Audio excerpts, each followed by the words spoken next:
छल हुआ। आपने कहा था आप नहीं लड़ेंगे। मैं लड़ कहाँ रहा हूँ? मैंने कहा था ना मैं लड़ूंगा नहीं। ये नहीं कहा था कि अश्व की रक्षा नहीं करूंगा। और यदि ये अनुचित है तो क्या निर्दोष पशु पर मायावी शक्ति का प्रयोग उचित है? बोलो, साहस है तो जाओ समीप, करो प्रहार इस अश्व पर, किंतु बिना माया के।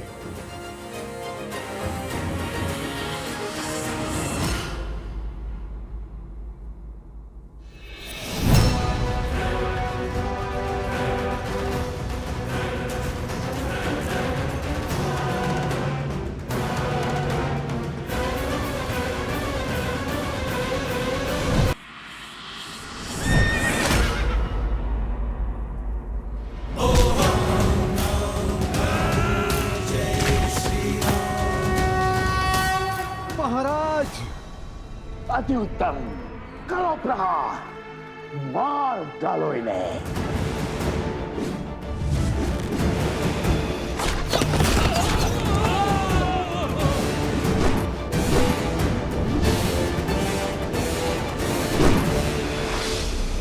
माता, माता!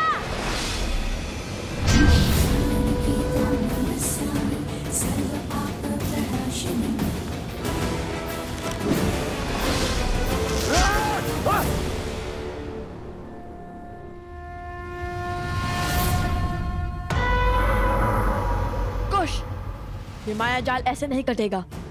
हमें कोई उचित अस्त्र चाहिए, अभी इसी क्षण।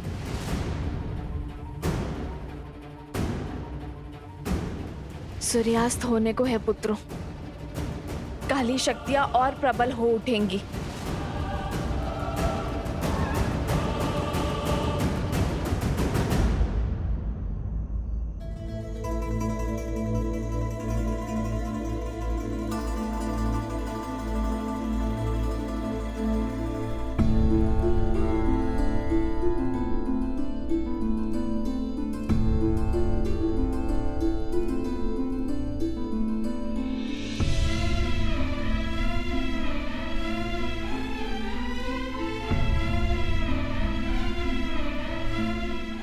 आर्य,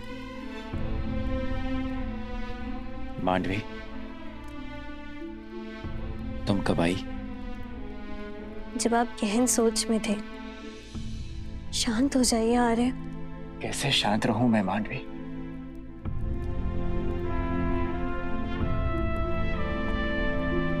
तुम्हें कैसे समझाऊं?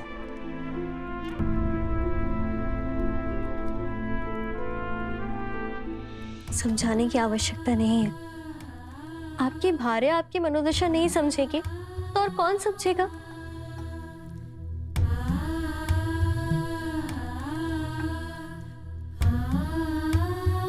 आपको इसी बात का दुख है ना कि छोटे भाई के होते हुए स्वयं राजा राम को युद्ध भूमि में उतरने की क्या आवश्यकता पड़ गई? यही ना कि आपके बड़े भाई को आपके कौशल पर विश्वास नहीं। हाँ मांडवी, मुझे इसी विचार से दुख है कि उन्हें विश्वास नहीं कि मैं इस समस्या का समाधान खोज पाऊंगा।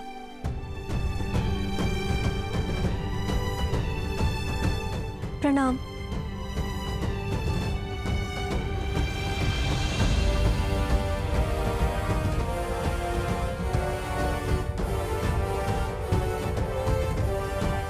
कहो मांडवी, क्या बात है? क्षमा महाराज, बात की गंभीरता का पूर्ण ज्ञान ना होने पर भी साहस कर आपसे विनती करने चली आई। मांडवी, मैं जानता हूं तुम यहाँ क्यों आई हो। आप ये भी जानते होंगे कि आपके अनुज आपके निर्णय को अविश्वास की तुला पे तौल रहे हैं। सोचते हैं कि उनमें इतना कौशल या सामर्थ्य नहीं है कि उन दो ऋषि कुमारों से वो स्वयं लड़ सके। और यही बात उन्हें भीतर ही भीतर खाई जा रही है। इसलिए उन्हें बिना बताए मैं आपसे विनती करने चली आई। लक्ष्मण भैया और शत्रुघ्न भैया घायल हो चुके हैं और अब संकट मेरे पति के प्राणों को भी हो सकता है। किंतु फिर भी मैं आपसे निवेदन करती हूँ कि आप उन्हें उनका दायित्व निभाने का अवसर दें। और नीति भी तो यही कहती है ना कि उनके होते हुए आप युद्ध भूमि में पग नहीं धर सकते। आपने स्वयं उन्हें गांधार और कंबोज का सिंहासन सौंपा है। इस नाते इस समस्या का समाधान खोजना उनका धर्म भी है और उनका कर्म भी है। मांडवी, तुम दोनों ने भोजन किया?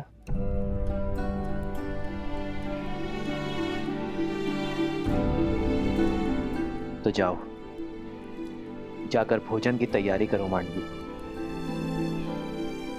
और शेष सब मुझ पे छोड़ दो। आज मैं भरत के साथ भोजन करूंगा, और विश्वास करो मांडवी,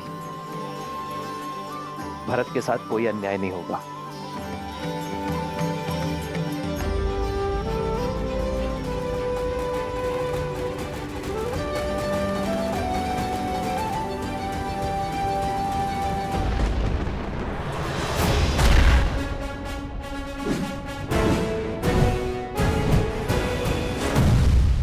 मूर्ख बाल को कितनी देर और रोक पाओगे इन्हें? सहायता का हाथ छटका कर मेरी सहायता कर रहे हो। तुम तो प्राणों से जाओगे ही, और शीघ्र ही वो अश्व भी मेरे पास होगा।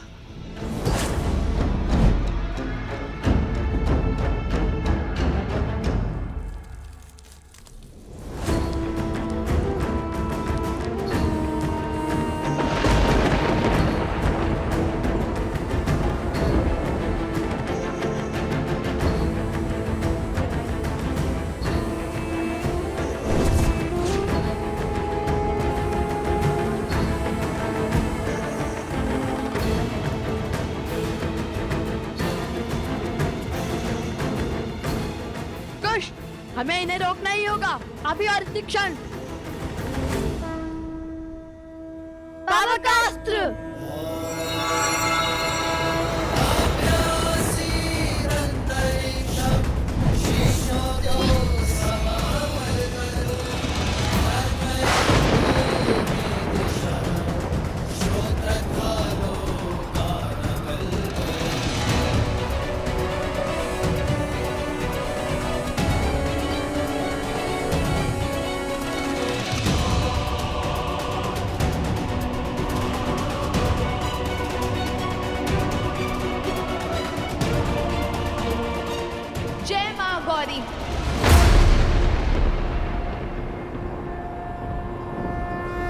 इसमें तो पावकास्त्र का भी प्रभाव नहीं हो रहा है कुश। कम से कम रुक तो गए। किंतु अब क्या करें कुश? इस माया से तो केवल महादेव और माता गौरी ही बचा सकते हैं। समझ गया कुश। माता आप पीछे जाइए, कुश तुम मेरे साथ आगे बढ़ो। पीछे? हाँ माता, शीघ्र पीछे जाइए।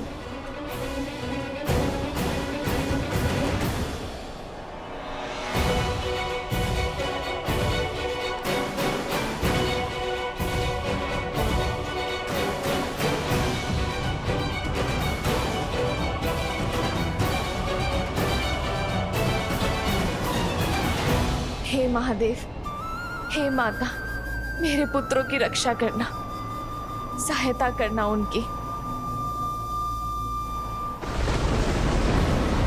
जिस माया को स्वयं ब्रह्मा भी नहीं काट सकते, उसे तुम क्या काटोगे बालको? आज तुम्हारे अभिमान और तुम्हारी माता दोनों का अंत निश्चित है।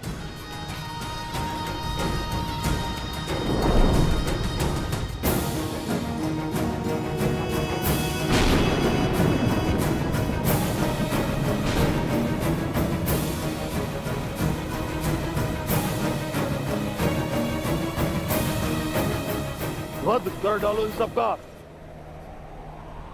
माया की केवल एक ही काट है, सत्य। श्री राम कथा के समय राम के समक्ष जब मारीच और सुबहू ने माया रची थी, तब सत्य ने ही माया को तोड़ा था। अब हम भी उसी प्रकार इस माया का अंत करेंगे।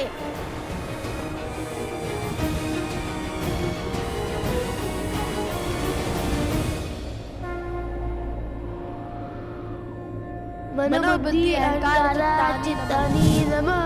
न मन न बुद्धि न चित्त, न मद न कोई है अहम। नाचा श्रोत्रा विज्वे, नाचा घर ना नेत्र, श्रवण नहीं वचन नहीं, ना कोई गंध ना नयन। नाचा व्योमा भूमि, न तेजो न वायु, ना भूमि ना मैं वायु हूँ, ना नभ हूँ मैं, ना हूँ अगन। चिदानंद रूपः शिवोहम शिवोहम। सब ना हो के सब में हूँ, शिवोहम शिवोहम।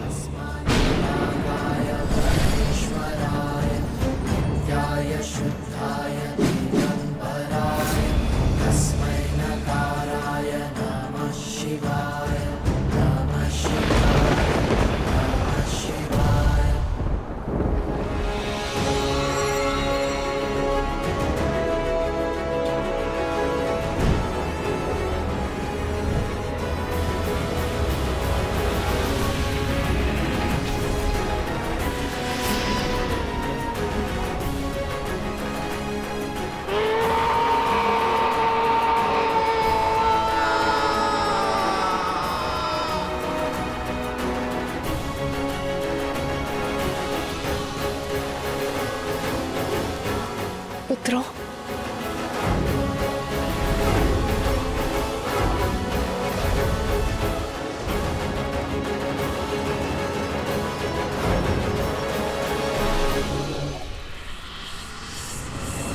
अभी मेरा प्रहार समाप्त नहीं हुआ है, अंत कर डालो इनका।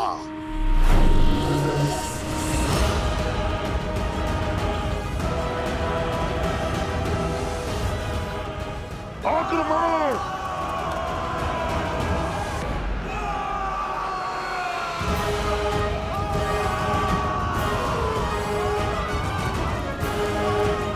ओह, तो तुमने सबको वश में कर लिया था। माता, ये तो दोषी है, इन्हें तो मारना ही होगा। नहीं पुत्र, मारने से स्वयं पर दोष चढ़ता है और वध करने से उनका उद्धार होता है। तो इन्हें मारो नहीं, इनका उद्धार करो। अग्निअस्त्र!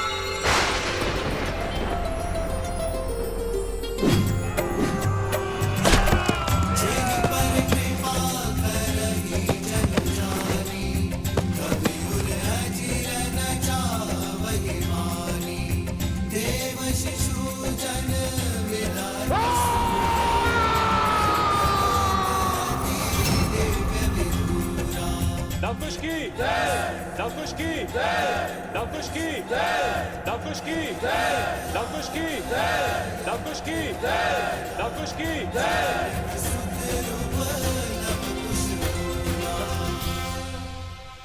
मुझे क्षमा करे देवी।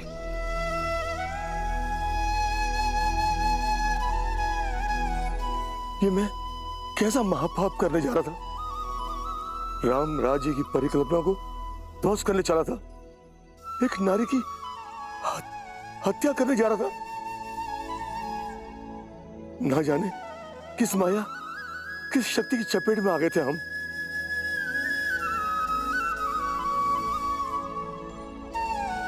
नहीं महाराज, ये क्या कर रहे हैं आप? जो भी हुआ उसमें आपका कोई दोष नहीं था। हाँ, आप और आपके सैनिकों पर उन असुरों ने माया की थी, किंतु चिंतित ना हो, अब आप उस माया के पास से बच चुके हैं। ये द्वंद्व हार गए तो क्या हुआ? वो अश्व तो अब तक हमारा बंदी बन चुका होगा। बानासुर शुभ समाचार के साथ आता ही होगा। महाराज! ओ बानासुर, आओ, मुझे तुम्हारी ही प्रतीक्षा थी।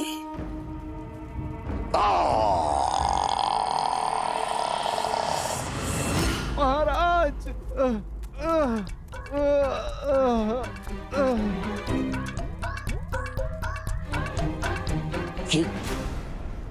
ये क्या दशा बनाई है? और आशु कहाँ है? वो हनुमान वहीं था महाराज।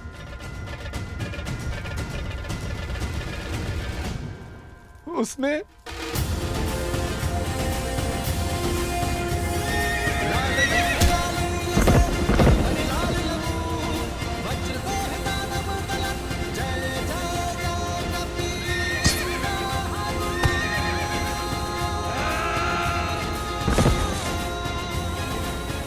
और बहुत जोर से मारा महाराज। हनुमान हनुमान हनुमान! हर बार ये वानर मेरी योजना उसे देख क्यों नहीं पाई? क्योंकि वो स्वयं महादेव है जो हर माया से परे है। किंतु मेरे अस्त्र अब तक समाप्त नहीं हुए हैं। देखता हूं कब तक मेरे मायावी अस्त्र से बचते हैं ये। शीघ्र ही इनका विमान टूटेगा और चकनाचूर होगा राम राज्य का स्वप्न।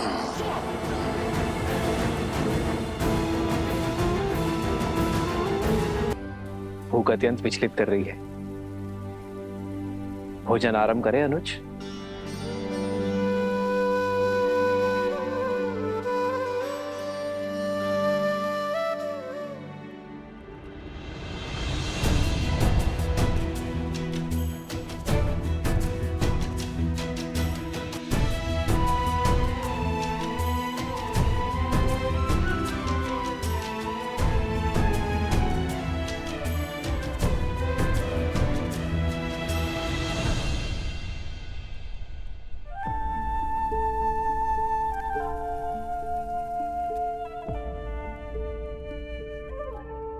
भरत, यदि मन से चिंता ना उतरे तो गले से भोजन का ग्रास भी नीचे नहीं उतरता।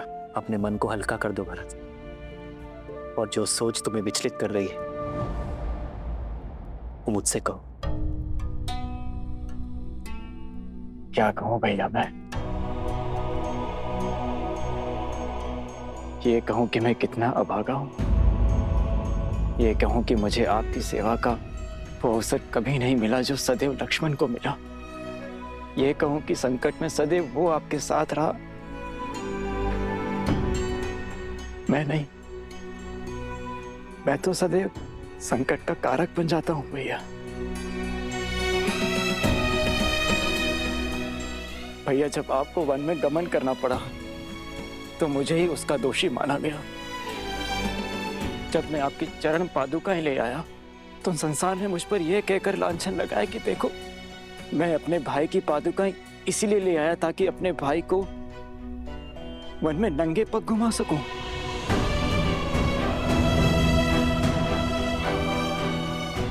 और मेरे कारण मेरी सीता भाभी मां को न जाने कितने माह तक उस दुष्ट रावण की बंदिनी बनकर रहना पड़ा। और अब जब अयोध्या पर संकट आन पड़ा है, वही आप मुझे इस योग्य भी नहीं समझते कि मैं उन दो ऋषि कुमारों के विरुद्ध खड़ा हो सकूं जिन्हें मृत्यु के घाट उतारने के लिए मेरा रोम रोम तड़प रहा है। अपने दोनों भाइयों के अचेत शरीर मेरे नेत्रों के सामने छाए रहते हैं भैया। ये पीड़ा मैं अब और नहीं सह सकता। मैंने लक्ष्मण को रोका, उसे समझाया कि उन दोनों बालकों से सौम्य रहे, किंतु उसने मेरी एक न सुनी। किंतु देखिए, लक्ष्मण कैसे मूर्छित हुआ पड़ा है भैया। मैं तो उनसे लड़ने भी नहीं जा सकता क्योंकि मेरे भैया ही मुझे योग्य नहीं समझते। हुआ ना मैं अभागा।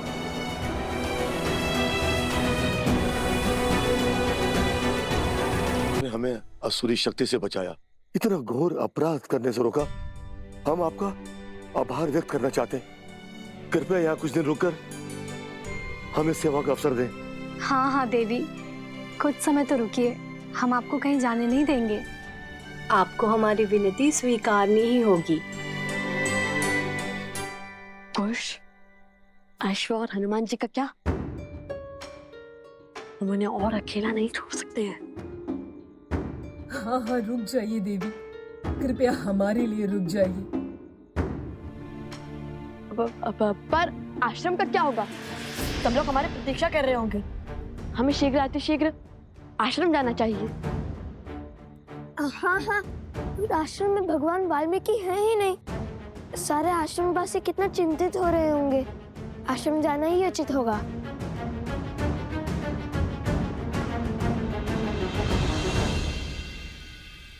कैसे सोच लिया तुमने भरत? ये कैसे सोच लिया कि मैं अपने भरत को लक्ष्मण या शत्रुघ्न से कम योग्य मानता हूं? तुम तो सौम्यता के सूचक हो भरत, पराक्रम के पर्याय हो। मुझे सबसे अधिक प्रिय हो तुम भरत। मैंने तुम्हें जाने से इसलिए रोका क्योंकि लक्ष्मण सदा मेरे साथ रहा है भरत। मैंने उसे सदा ही घायल होते हुए, मृत्यु के मुख में जाते हुए देखा है। अत्यंत दुख हुआ मुझे, किंतु मैंने हर बार अपने आप को संभाला है भरत। इस बार पुनः लक्ष्मण घायल है और शत्रुघ्न भी। मैं इस विपदा को सह नहीं पा रहा हूं भरत। और इस बीच यदि तुम्हें कुछ हो गया मेरे भाई, तो भैया, पुण्य के प्रतीक श्री राम से पाप कैसे हो सकता है? किंतु आप स्वयं को मेरे स्थान पर रख के देखिए।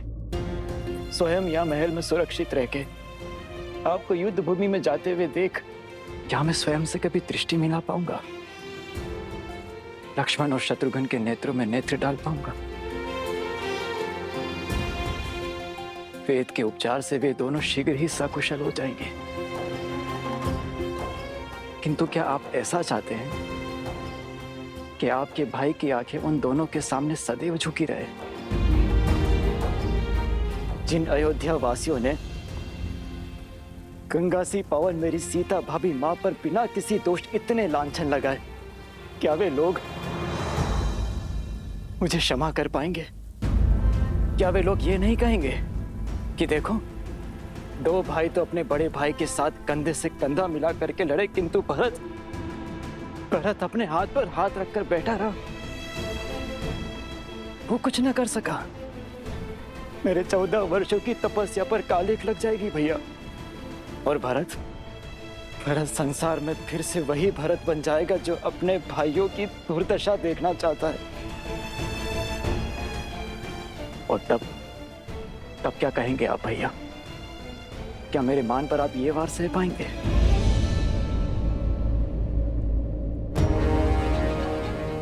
उन दोनों ऋषि कुमारों से मुझे लड़ने की अनुमति दीजिए भैया, बिना किसी शर्त के और बिना किसी बंधन के।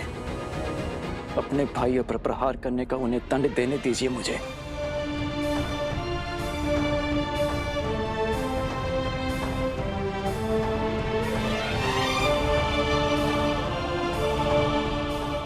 जाओ भरत, बिना किसी शर्त के, बिना किसी बंधन के जाओ, और जो उचित लगे वही निर्णय लो। चाहे अब उन दो बालकों को जो दंड देना पड़े दो, और अयोध्या का अश्वमेध यज्ञ पूर्ण करवाओ।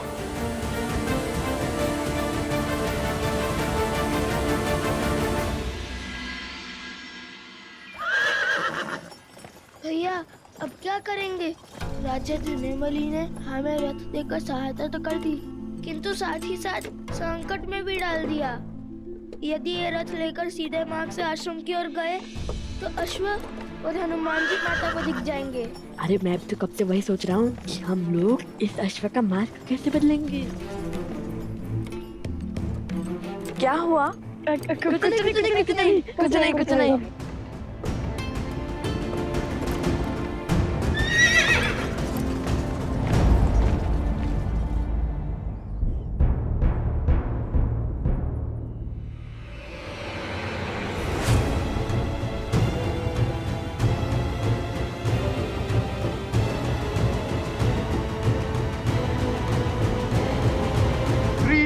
रामचंद्र की, श्री रामचंद्र की, राजनुज भरत की, राजनुज भरत की।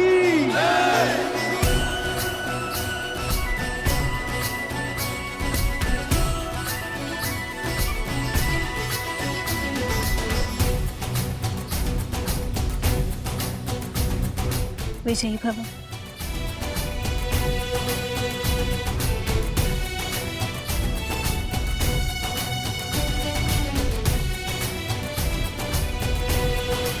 कई बार सत्य हमारे नेत्रों के समक्ष होता है भरत, किंतु भावों में बहकर हम उसे देख नहीं पाते। ये भूल हम सबके साथ होती है भरत। अपने भावों पर नियंत्रण रखना भरत। शीघ्र ही लौटो। जो आज्ञा भैया।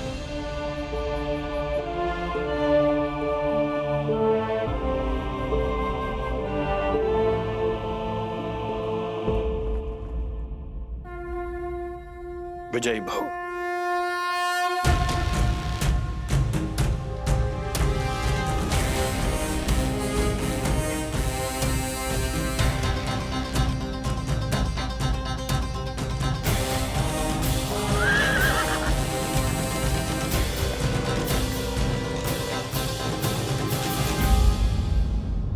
कौन है वहाँ? सामने आओ। हमें सोमकरण, अवत्सरा, तुम दोनों यहाँ? ये कहाँ से आकर अवश्य कोई नई समस्या लाई होंगी। नहीं नहीं, ईश्वर ने इन्हें हमारी सहायता के लिए भेजा होगा।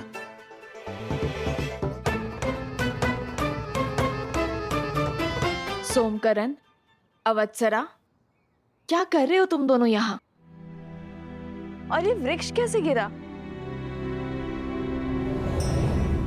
भैया, इसे काट देते हैं, इससे मार्ग अवरुद्ध हो जाएगा। नहीं, हम अपने काम को सार्थक करने के लिए प्रकृति को हानि नहीं पहुंचा सकते।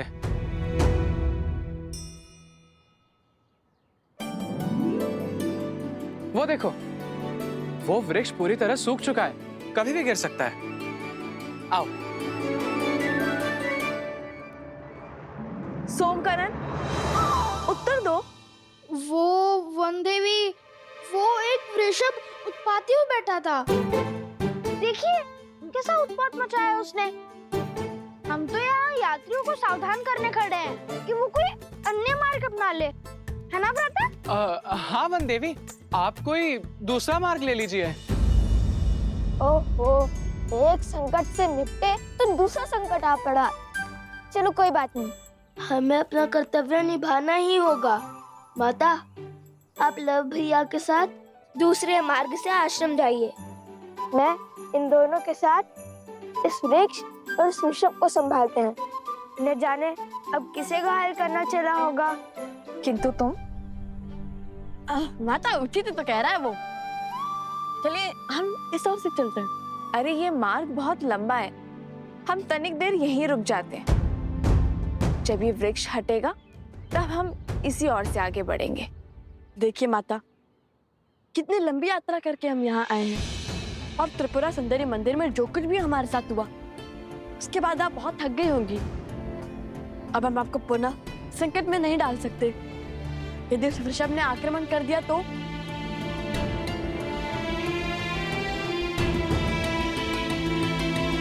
ठीक है, चलो। और तुम सावधान रहना और शीघ्र ही लौट कर आना।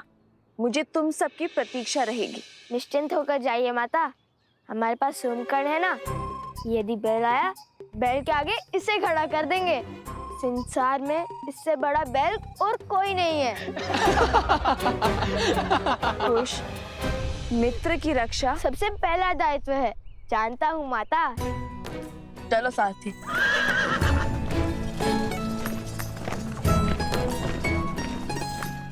अद्भुत, आज तो बचा लिया आप दोनों ने। यदि रथ इस मार्ग से जाता तो अश्व और हनुमान जी दोनों माता के सामने होते, और फिर उनकी डांट से तो श्री राम भी नहीं बचा पाते। संकट से बचा है अपने गुरुपुत्र। संकट अभी शेष है कुश।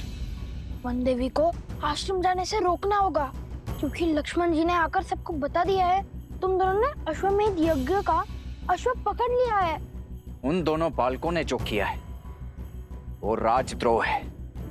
कल सूर्यास्त तक लवकुश ने अश्वमेध यज्ञ का अश्व नहीं लौटाया तो उन दोनों के साथ जो कुछ होगा उसका उत्तरदायित्व राजा राम का कदापि नहीं होगा। हाँ, और सभी को ये भी पता है कि तुमने लक्ष्मण जी और उनके भाई को मूर्छित कर दिया है। इसी कारण गुरु माँ ने भारद्वाज ऋषि को भी बुला लिया।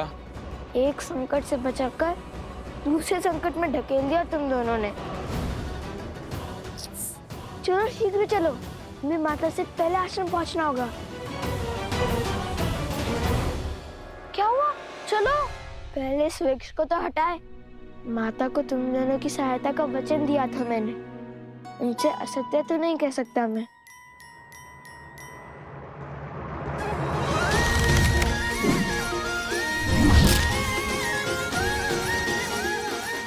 अपनी शक्ति दिखाने का कोई अवसर चूकते नहीं ना तुम। अभी मेरे गुणगान गाने का समय नहीं है, शीघ्र चलो। लव भैया को आश्रम की स्थिति का ज्ञान नहीं है, वो तो संकट टलने के उत्साह में होंगे। चलो। ये मार्ग तनिक लंबा है सारथी, तनिक तीव्र चलाइए। और तीव्र। बहुत घोर अपराध हुआ है लवकुश से। जाने ये पाप कैसा दंड लेकर आएगा गुरुदेव।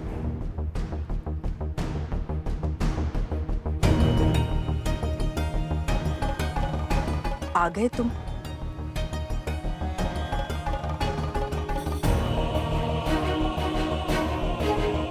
कुश, तुमने और लव ने इतना बड़ा अपराध क्यों किया?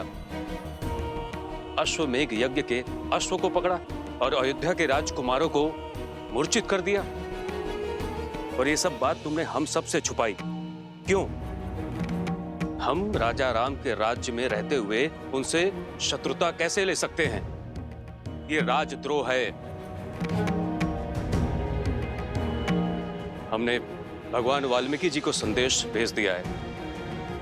जैसे ही तुम्हारी माता श्री आएंगी, हम उनसे बात कर अश्व छुड़वा देंगे। हाँ, और तीव्र चलाइए सारथी। हम भगवान वाल्मीकि जी के शिष्य हैं और उन भगवान वाल्मीकि जी ने हमें सदा सत्य के मार्ग पर चलना सिखाया है, अपने कर्म को निडर होकर करना सिखाया है। अब आप भी बताइए, जिन राजा राम को हम पूछते हैं उन्हीं राजा राम ने अपनी पत्नी के त्याग का महापाप कर दिया। जिनके लिए राजा राम ने राम सेतु बनाया, लंकापति का अंत किया, जिनके साथ की लालसा में माता सीता ने स्वयं अग्नि परीक्षा दी, उन्हीं माता सीता को स्वयं से दूर कर दिया। क्यों? ये प्रश्न हमें विचलित कर रहे थे।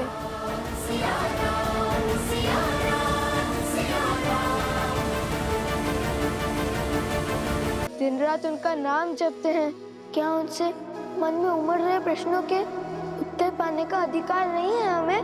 पर प्रश्न पूछने का ये कौन सा मार्ग है कुश? हाँ, ये मार्ग तो सर्वथा अनुचित है गुरुदेव। हमारा मार्ग अनुचित हो सकता है, उद्देश्य नहीं।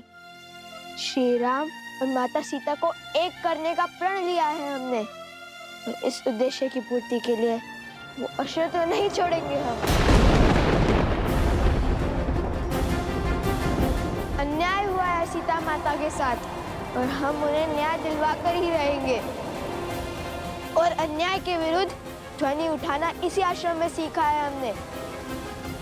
यदि आपको लगता है कि हमने कुछ अनुचित किया है तो क्षमा कर दीजिए, किंतु यदि हमारे प्रण में तनिक भी न्याय दिखा तो आप सबसे केवल एक ही विनती है मेरी, जब तक भगवान वाल्मीकि जी नहीं आ जाते तब तक माता से कुछ मत कहिएगा।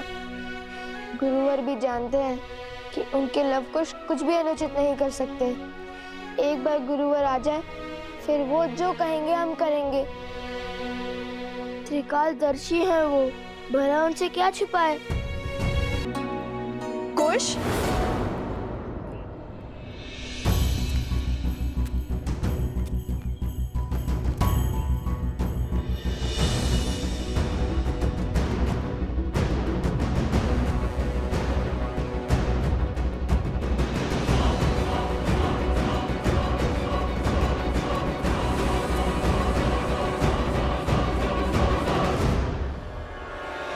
कुश, बोलो।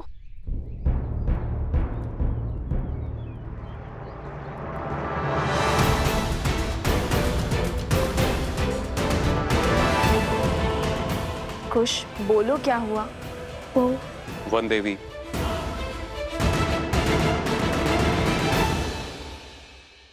हम भगवान वाल्मीकि जी के चित्रकूट से लौटने की चर्चा कर रहे थे।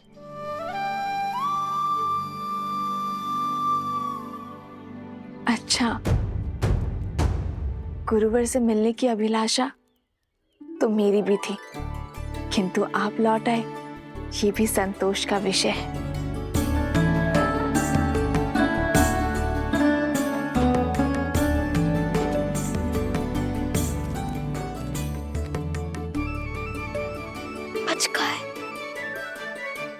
वैसे कुश, तुम इतने शीघ्र कैसे पहुंचे?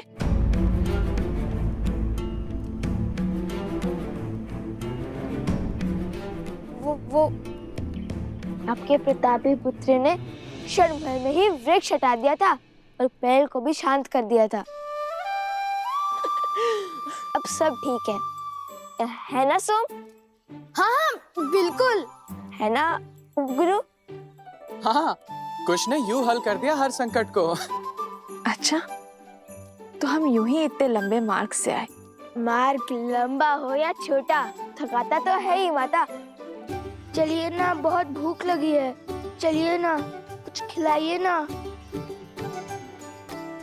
हाँ, भूख तो मुझे भी लगी है, चलिए ना। चलो।